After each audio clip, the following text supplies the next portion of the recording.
Mass మహారాజా రవితేజ గారు and first time debut చేస్తున్నటువంటి director first interview మీ experience తర్వాత ఎనర్జీ వస్తుంది కాబట్టి ఇలాంటి చేసి చేసి చేసి చేసి చాలా చేస్తాం. నేను కూడా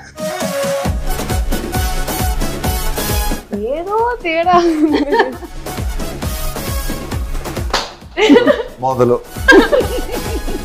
మాస్ మహారాజా మాస్ మహారాజా మాస్ మహారాజా మాస్ మహారాజా రవితేజ గారు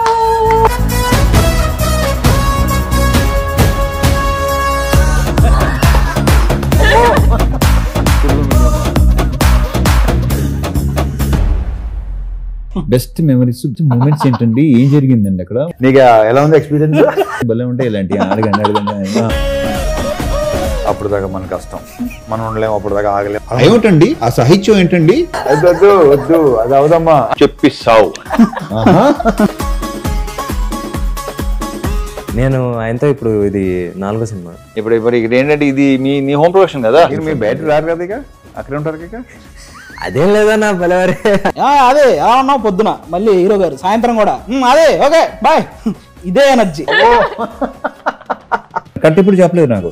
ఇంకైనా ఎత్తాడేమో అని చూస్తుంటాడు. చెప్పా నువ్వు ఏదో తేడా వారంలో ఉంటాయి. అప్పుడు వెళ్ళలేదు కదా, ఇప్పుడన్నా.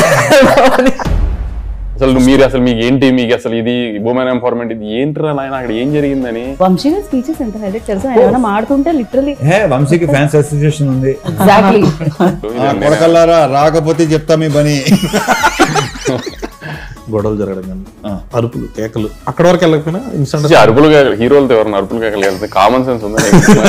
ఆస్తులు అమ్ముకునే అంత బ్యాడ్ పొజిషన్ లో ఉంటే దుబాయ్ ఎలా వెళ్తారో నాకు లాజిక్ అర్థం కాల. ఇప్పుడు నాకు ఒకటి చెప్పు, ఉన్న సరదాగా జాక్ గురించి మాట్లాడుకోవచ్చా? అయ్యో శుభ్రంగా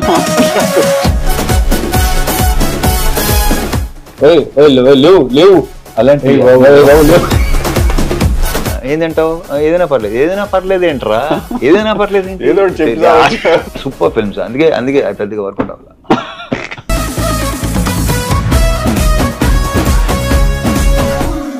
అంతే.